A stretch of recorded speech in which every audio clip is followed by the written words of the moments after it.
থেমে যায় না, কিন্তু সঙ্গীত পারে সময়কে কিছু সময়ের জন্য থামিয়ে দিতে। যে গান কাঁদাতে পারে সেই সবচেয়ে বড় সত্য। দর্শক সবাইকে আমন্ত্রণ জানাচ্ছি জিটিভির গানের নিয়মিত আয়োজন sunrise beverage presents melody moments, যেখানে থাকছে আপনাদের পছন্দের সব গান আর সেই গানের শিল্পীদের নিয়ে গল্প আড্ডা। পুরো আয়োজন জুড়ে সাথে রয়েছে আমি ইয়োরমা শায়ের জাহান। আর গানে গল্পে আড্ডায় আপনাদের সময়টাকে উপভোগ্য করে তুলতে আমাদের মাঝে দুজন শিল্পী উপস্থিত রয়েছেন। প্রথমে রয়েছেন বাংলাদেশের ভীষণ গুণী এবং জনপ্রিয় শিল্পী রফিকুল আলম, এবং সেই সাথে রয়েছেন বাংলাদেশের বিশিষ্ট গিটারিস্ট শাকিল মোহাম্মদ দীপন ভাই। আপনাদের দুজনকে স্বাগত জানাচ্ছি। কেমন আছেন? কে উত্তর দেবে বলো দীপন? আগে আপনার কাছ থেকে শুনতে চাই। হ্যাঁ, যেহেতু দুটো কারণে আমি আগে বলি। এক হলো বয়োজ্যেষ্ঠ আমি, তারপরে একটা গানের ক্ষেত্রে গায়কদের একটা প্রাধান্য থাকে এবং সাবসিডিয়ারি হয়ে যায় অনেক সময় যন্ত্রশিল্পীরা, কিন্তু যন্ত্রশিল্পীরা প্রধান বিষয় আমাদের ক্ষেত্রে। তাই দ্বিতীয় প্রশ্ন তুমি করো দীপন।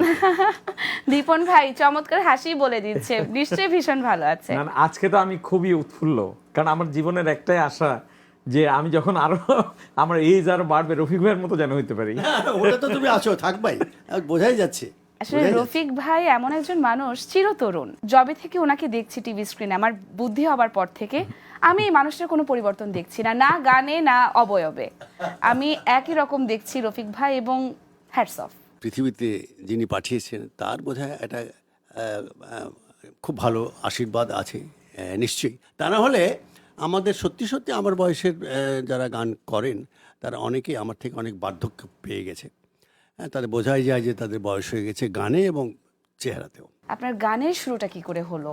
গানের সাথে এই যে দীর্ঘ বছরের পথ চলা। তো আমার একটা গল্পও আছে ছোটোবেলায়, যে আমার খাওয়ার সময় হয়ে গেল, তখন ওই হিজ মাস্টার্স ভয়েসের যে গ্রামোফোন ডিস্ক বাজিয়ে গান বাজানো হতো, এবং আমি খুবই গ্রামোফোনের কাছাকাছি বসে থাকতাম, উঠতাম না। তার জন্য অনেক সময় মারধরও খেতে হয়েছে ছোটোবেলায়, এটা শুনেছি।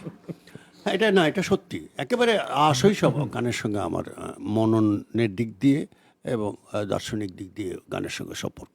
রফিক ভাই, আজকের অনুষ্ঠানে আমরা কোন গানটি দিয়ে শুরু করতে পারি? ভাই আমার সবচেয়ে প্রিয় গান ওইটা কিন্তু গাইতে হবে। এক হৃদয়হীনার কাছে হৃদয়ের দাম কি আছে, লিখেছে আমাদের আব্দুল হাই আল হাদি, আর সুর করেছেন সেই বিখ্যাত জগৎখ্যাত সঙ্গীত পরিচালক আলাউদ্দিন আলী। যা করি চলো।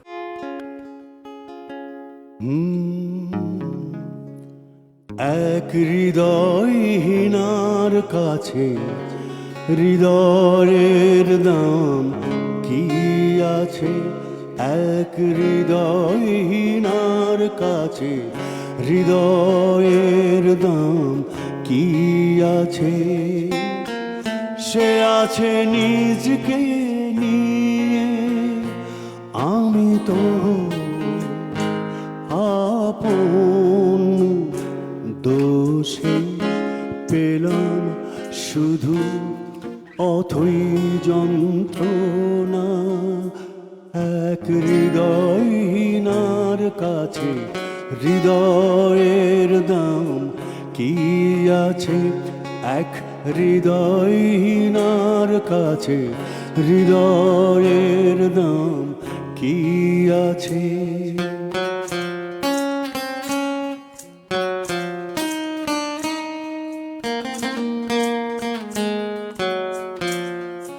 সে তো যাবে চলে, সবই যাবে ভুলে, নিঠুর সে সজনী।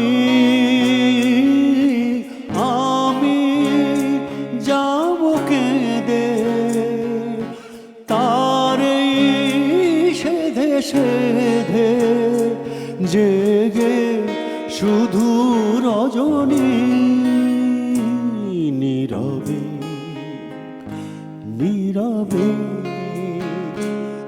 এক হৃদয়হীনার কাছে হৃদয়ের দাম কি আছে, এক হৃদয়হীনার কাছে হৃদয়ের দাম কি আছে। আমি না এই গানটা যখন প্রথম শুনছি তখন আমি খালি ভাবতাম যে একজন মানুষ কি করে এত ভালো একটা গান গায়। আমি অবাক হয়ে যাচ্ছিলাম যে রফিক ভাই এত মানে দরদ দিয়ে গানটা গাইলেন, আমি ইমোশনাল হয়ে যাচ্ছিলাম। এটা হয়েছে কি, এটা সত্যি কথা বলতে কি, এটা বিনয় করছি না, আমার এই মেলোডিক গানে আমি ভালো পারফর্ম করতে পারি, এটা ঈশ্বরের একটা আশীর্বাদ, এবং আল্লাহ তাআলা সেই শক্তি হয়তো আমাকে দিয়েছেন। এক, দ্বিতীয়ত এই গানটাতে আলাউদ্দিন আলীর ক্রিয়েশন, এই যে ওরা যে কর্ডগুলো চেঞ্জ করলো, যে কত রকমের কর্ড চেঞ্জ জি, জি, করেছে, এবং গানটাকে তুলে নিয়ে যায় কর্ডগুলো, ফলে অটোমেটিক্যালি একটা আবেগ চলে আসে। এই তার গানটা কি creation। কোনো ছায়াছবিতে না ব্যবহার? না, এটা ছায়াছবি আচ্ছা। গান ছিল না। তা আমার শুরুটা এরকমই ছিল, এই ধরনের গান যখন এক হৃদয়হীন হয়, তার আগে ওই যে গানটা লাকি আখান্দ আমার খুব বন্ধু, প্রিয় বন্ধু, এবং একসঙ্গে আমরা স্বাধীন বাংলা বেতার কেন্দ্রে ছিলাম। ওর মতো ট্যালেন্টেড লোক তো খুব কম এসছে আমাদের দেশে। তো ওর একটা গান দিয়ে আমার পরিচিতি পায়, সেটা হলো তোমাকে যেন ভুলে না জি, যায়। জি, জি। তা আমি একটু গেয়ে নিই, হ্যাঁ, তুমি এফ এম ধরো তো। তোমাকে যেন ভুলে না যাই, সে আশিস দাও মোরে, দূর থেকে যেন রোগো মরমে তোমায় খুঁজে পাই, তোমাকে যেন ভুলে না যাই। এই গানটা খুব জনপ্রিয় হলো। তারপরে এই ধরনের গান গাইতে হলো আলাউদ্দিন আলী, এই গান ওই গান শোনার পর সত্যদাও আমাকে এরপরের এই ধরনের গানই গাওয়ালো, যে কারণে তুমি যেটা বলছো যে বিরহের গান কোনো কারণ আছে নাকি। আমরা একটা বিরতি থেকে ফিরে এসে আবার গানে জয়েন করছি। দর্শক, আমরা গান শুনছিলাম, আমরা আরো গান শুনবো, তবে সময় হয়ে গেছে ছোট একটি বিজ্ঞাপন বিরতির। কোথাও যাবেন না, ফিরছে এক্ষুনি। আপনারা দেখছেন sunrise beverage presents melody moments.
বিরতির পর ফিরে এলাম। আপনারা দেখছেন sunrise beverage presents melody moments. দর্শক, আমরা গান শুনছিলাম, রফিক ভাইয়ের গল্প চলছিল।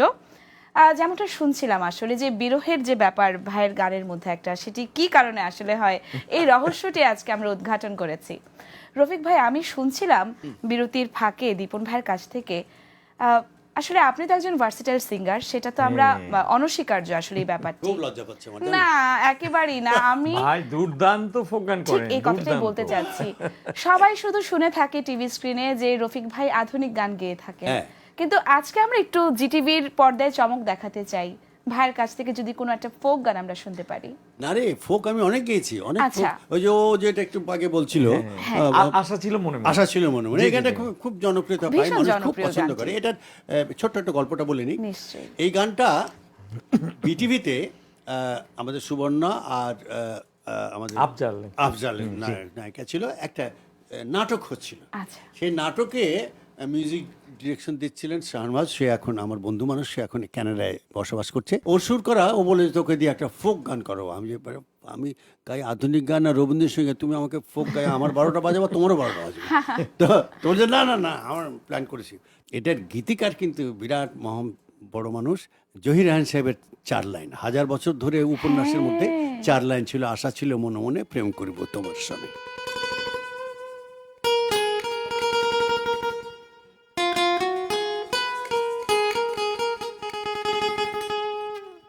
ও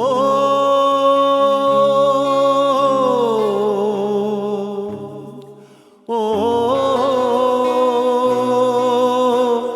ও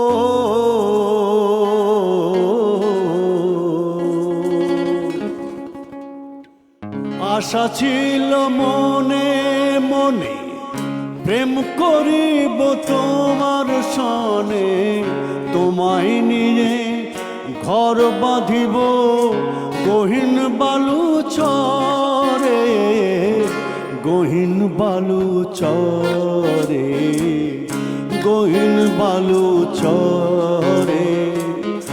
আশা ছিল মনে মনে,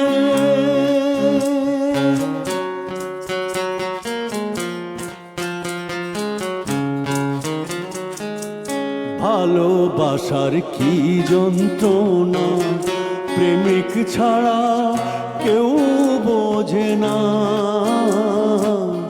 ভালোবাসার কি যন্ত্রণা প্রেমিক ছাড়া কেউ বোঝে না। আমার মনের সেই বেদনা, আমার মনের সেই বেদনা মনে কেঁদে মরে, গহীন বালু চরে, গহীন বালু চরে। আশা ছিল মনে মনে প্রেম করিব তোমার সনে, তোমায় নিয়ে ঘর বাঁধিব গহীন বালু চরে, গহীন বালু চরে, গহীন বালু চরে। আশা ছিল মনে মনে, আশা ছিল মনে মনে, আশা ছিল মনে মনে।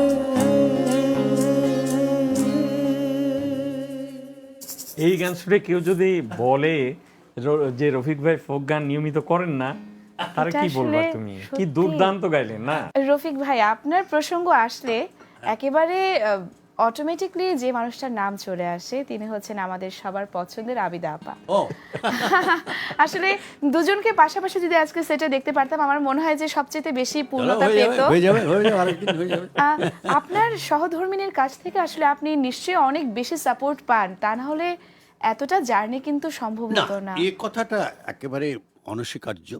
এটা অনেক সময় আমাদের সহধর্মিনীদের বিষয়ে অনেক অনেক অনেক বেশি বলে ফেলে, আবার অনেকে কিছুই বলতে চায় না। এটা ঠিক নয়। এবং সত্যি সত্যি আমার বিবাহিত জীবনে আসার পর কিন্তু আমার লাইফ অনেক রেগুলেটেড হয়েছে, এবং এটা তার অবদান।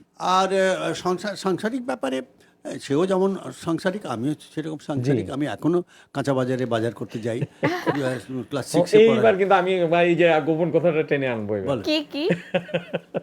রফিক ভাই একদিন বাজারে গেছে, সুন্দর করে বাজার টাজার করে রিক্সায় বাজার নিয়ে চলে আসছে, গাড়িটা বাজারে রেখে দিয়ে চলে ও আসছে। গাড়ি বাজারে কিন্তু ভাই চলে আসছে।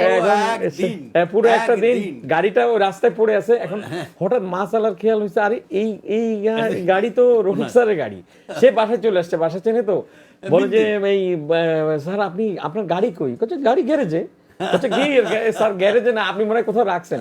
বলছে না চল আমার সাথে চল, নিজে যে দেখে গ্যারেজে কেন? বলছে তাই তো, আমার গাড়ি কই? তারও দুটো ঘটনা বলে দিই, তাতে আমার সম্পর্কে মানুষ আমাকে ঠাওর করে ফেলতে পারে, একটা পাগল ছাড়া কিছু নয়।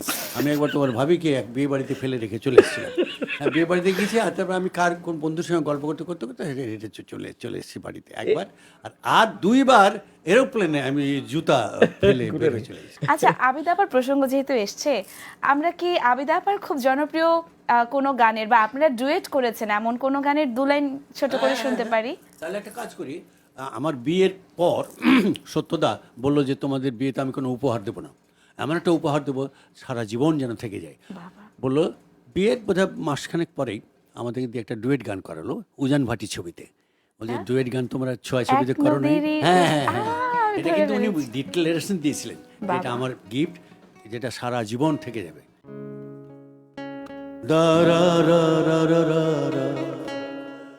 আমরা দুটি ধারা, এক আকাশে চলে ওঠা, আমরা দুটি তারা, এক নদীর উজান ভাটির আমরা দুটি ধারা, এক আকাশে জ্বলে ওঠা আমরা দুটি তারা।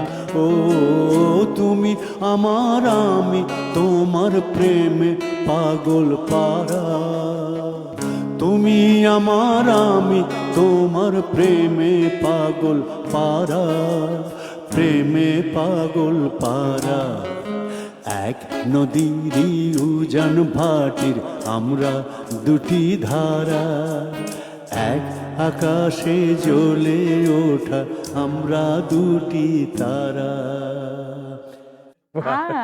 এবার ছেড়ে দাও, একটা বিরতি নিয়ে আসছি। দর্শক, আমরা গান শুনছিলাম, আরো গান শুনবো, তবে সময় হয়ে গেছে ছোট একটি বিজ্ঞাপন বিরতির। আপনারা দেখছেন sunrise beverage presents melody moments. কোথাও যাবেন না, ফিরছি এক্ষুনি।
আপনারা দেখছেন sunrise beverage presents melody moments.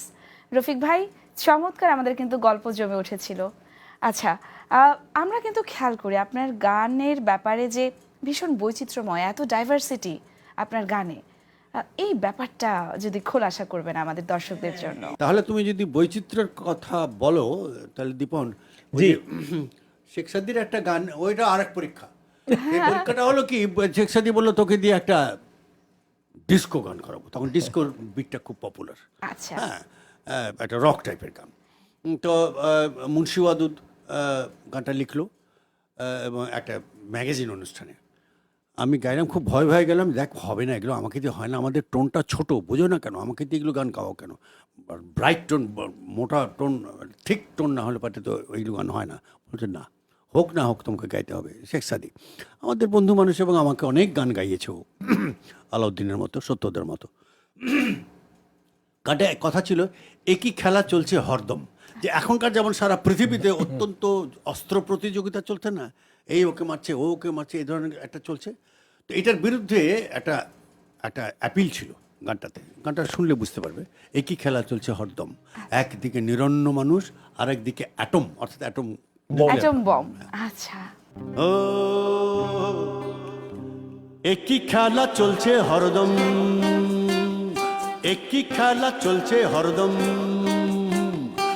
একদিকে নিরন্ন মানুষ আর একদিকে অ্যাটম, খেলা চলছে চলছে চলছে হরদম, একই খেলা চলছে হরদম,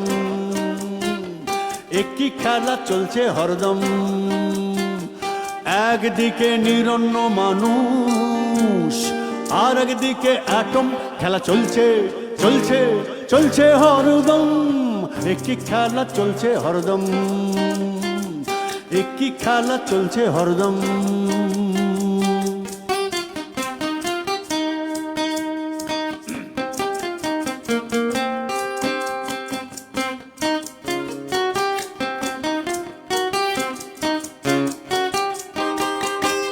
কেন এই পরিহাস বলো ভাগ্যের, কেন এত অবক্ষয় মূল্যবোধের, তাহলে কি পৃথিবীতে মানবতার, তাহলে কি পৃথিবীতে মানবতার নেই কোনো দাম, নেই কোনো দাম, চলছে চলছে চলছে হরদম, একই খেলা চলছে হরদম, একই খেলা চলছে হরদম, একই খেলা চলছে হরদম।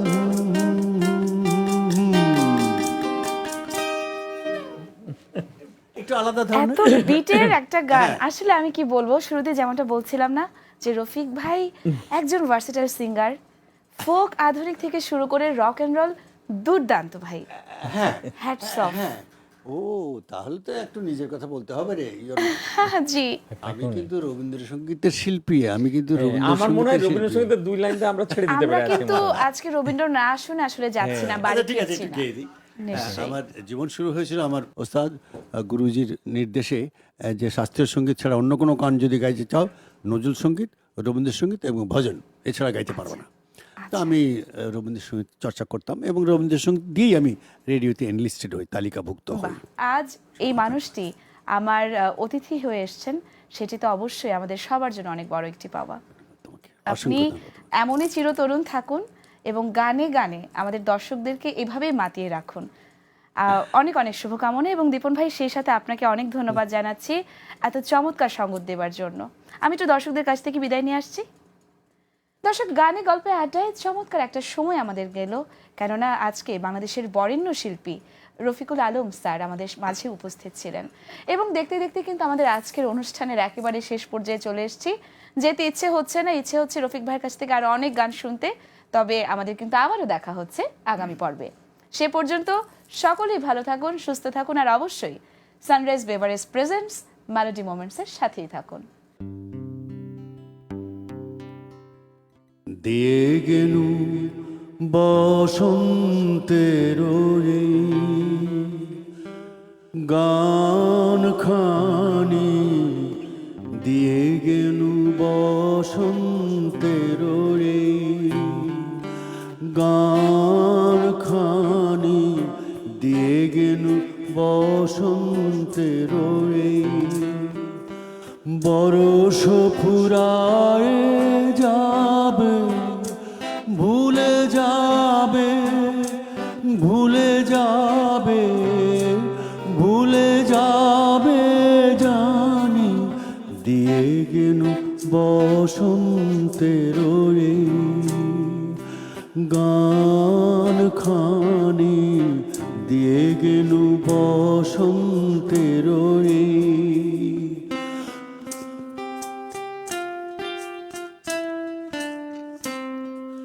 তবু তো ফাল্গুন রাতে এ গানের বেদনাতে, তবু তো ফাল্গুন রাতে এ গানের বেদনাতে, আঁখি তব ছলো ছলো, আঁখি তব ছলো ছলো,